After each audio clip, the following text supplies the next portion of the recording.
In the Death of Groo, we have some characters acting very uncharacteristically. Hi, I'm Darren, these are my hands, and this is GrooTube, where we appreciate the art of Aragonés. Today, I've still got the Amulet Saga out, but I've also got the Death of Groo because these are all from the same era, late 1987, early 1988. And the characters are not behaving consistently, well, at least some of them. And it's a funny Barbarian comic, so really, who cares? I do. Really, there's just a couple things that I want to talk about. Oh, but you know what? Look at the swords in the title block for the Death of Groo. You know, I've never really been a big fan of the title block for the Death of Groo, but taking a look at those swords there, and the little headband around the skull there, yeah, you know what? I do like that. That's good. Okay, what did I say I was going to do? Talk about a couple things. Okay, first of all, going to go way back to Groo number 31, September 1987. Probably hit the newsstands in the summer of 87. This really is one of my favorite covers from the, I don't know, classic late 80s Groo. But let's take a look at Groograms because I want to read what Mark writes about the Groo graphic novel. The big news is that the Groo graphic novel will be out for Christmas of 1987, honest. And the Groo graphic novel was The Death of Groo, what we've got right here. So, just establishing a timeline here. The Death of Groo comes out after long wait, Christmas 1987. December 1987, and then January and February of 1988, which probably hit the newsstands around September, October, November, December, just before the Death of Groo, the Amulet Saga comes out. And what do we learn in the Amulet Saga? One thing we learn is I've got a cluttered desktop. Well, I don't think we learn anything in issue number 34. In issue number 35, we learn that Groo spends so much time wandering, he would like to wish for a party with all of his friends. And the sage says, a party? Well, that sounds harmless enough. Very well, wish.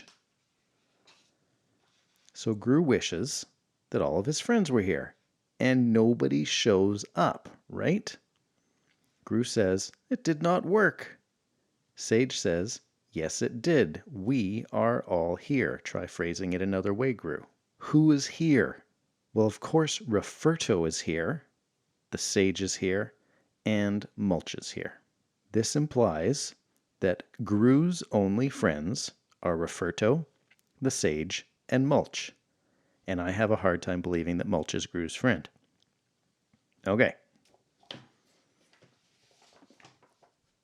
We'll probably come back to Groo number 36.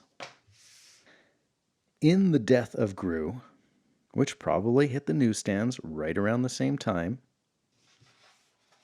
Oh, look, it's the Groo crew down here. Sergio, Tom, Stan, and Mark.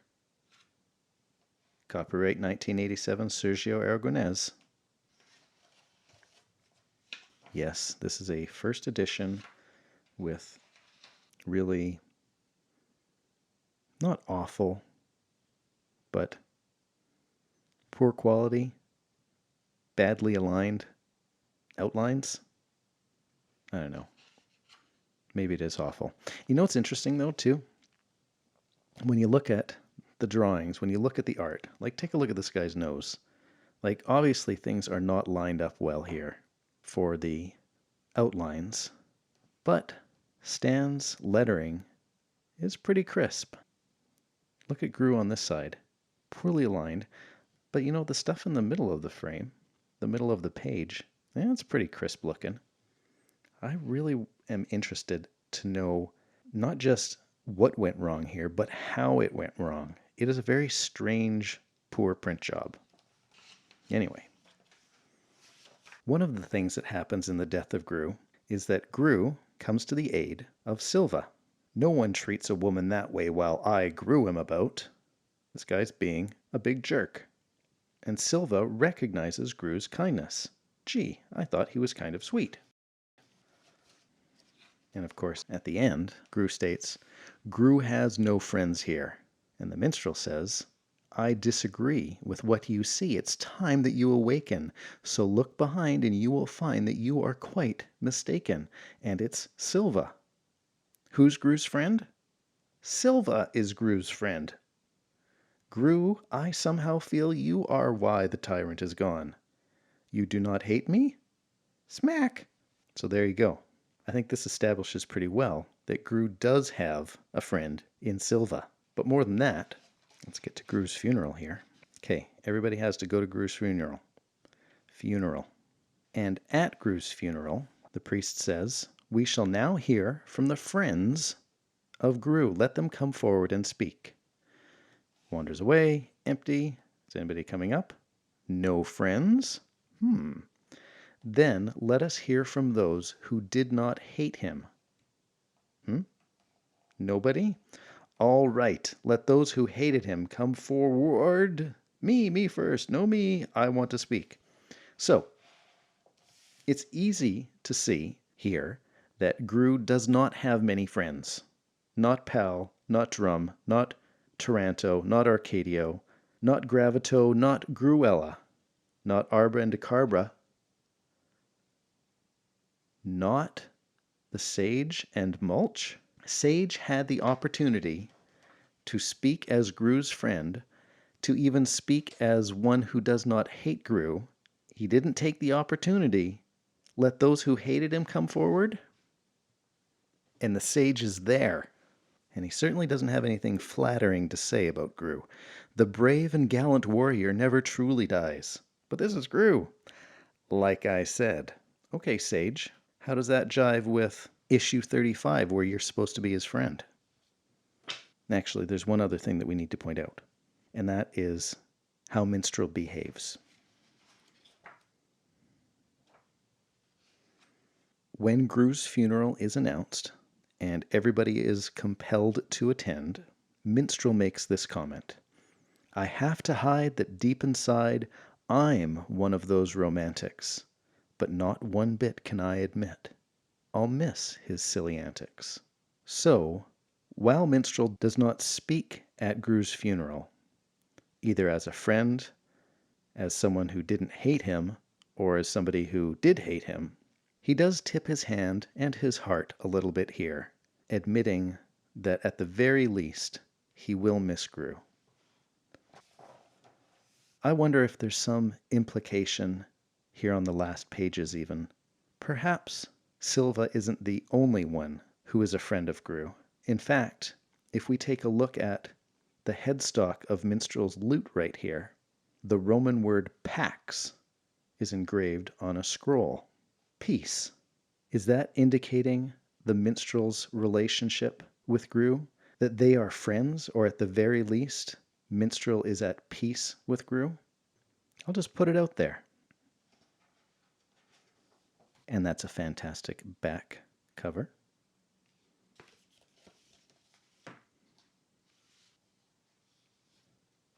Just wrapping up with the Amulet Saga here.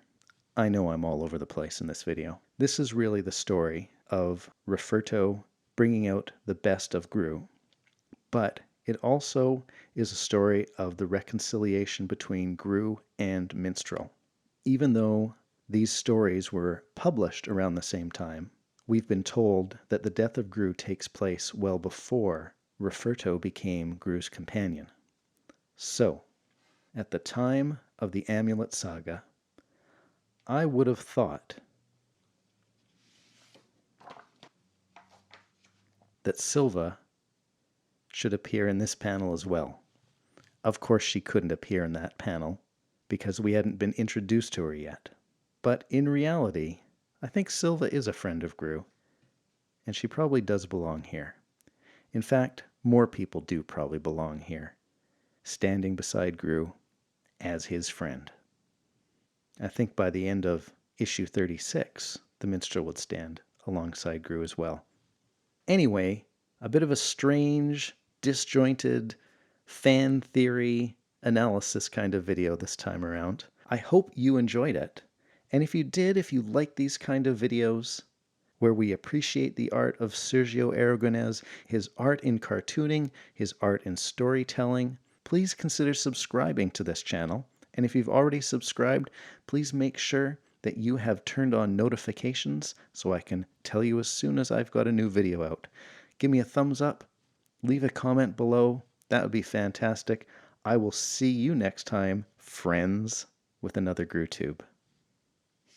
Some of these pages aren't as muddy looking as others, especially towards the second half of the book. But some are truly awful. I have to get down to the bottom of this sometime. Yuck.